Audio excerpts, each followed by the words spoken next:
Go to the Users section from the menu on the left and add New User from the pink menu button. Add the name and email address, then set the level of permissions.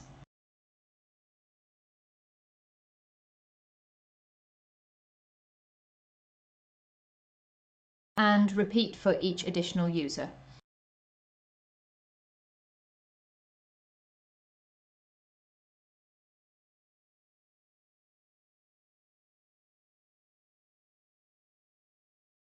Back to the planner. On selecting jobs, the assign action will appear at the top with the list of assignees. There will be the option to either assign the appointments to this assignee just this time, or all appointments in the recurring schedule for repeating jobs. Once assigned, you'll be able to see the assignee attached to the appointment on the planner.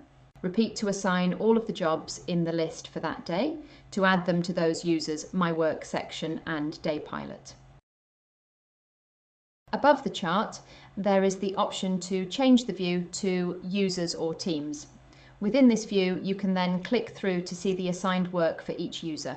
You can set the order of the work to the optimized drive on each user if you wish by going to the pink menu button when viewing the jobs assigned to one user/team and selecting Optimized Drive. You'll then be prompted to enter the start and end addresses. Once the work is assigned to users or teams, it will be visible on the My Work section of the user's app on their device.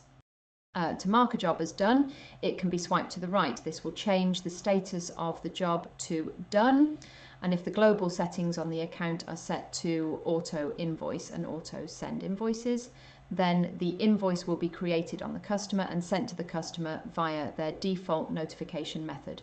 If any adjustments to the job need to be made, such as the service or price, they can be edited, which will also update the invoice as long as it is before a payment has been allocated. To do this, press into the job and scroll, which will allow you to add, edit or remove services and update the price before saving. Note, this is subject to the user permissions and whether prices have been hidden either globally or for this customer or job. Once complete, the update can be seen on the job here.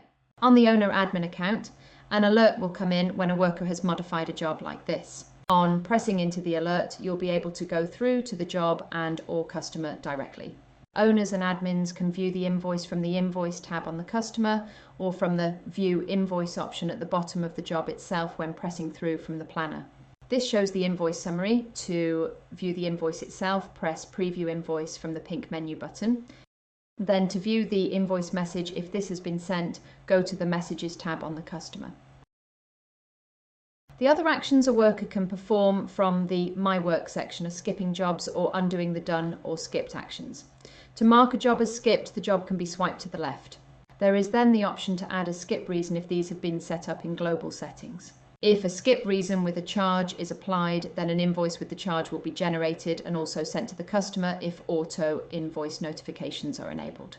The skip job will show in yellow on the planner. To undo any jobs that have been marked as skipped or done by mistake, swipe left again. If an invoice has been generated, this will be cancelled.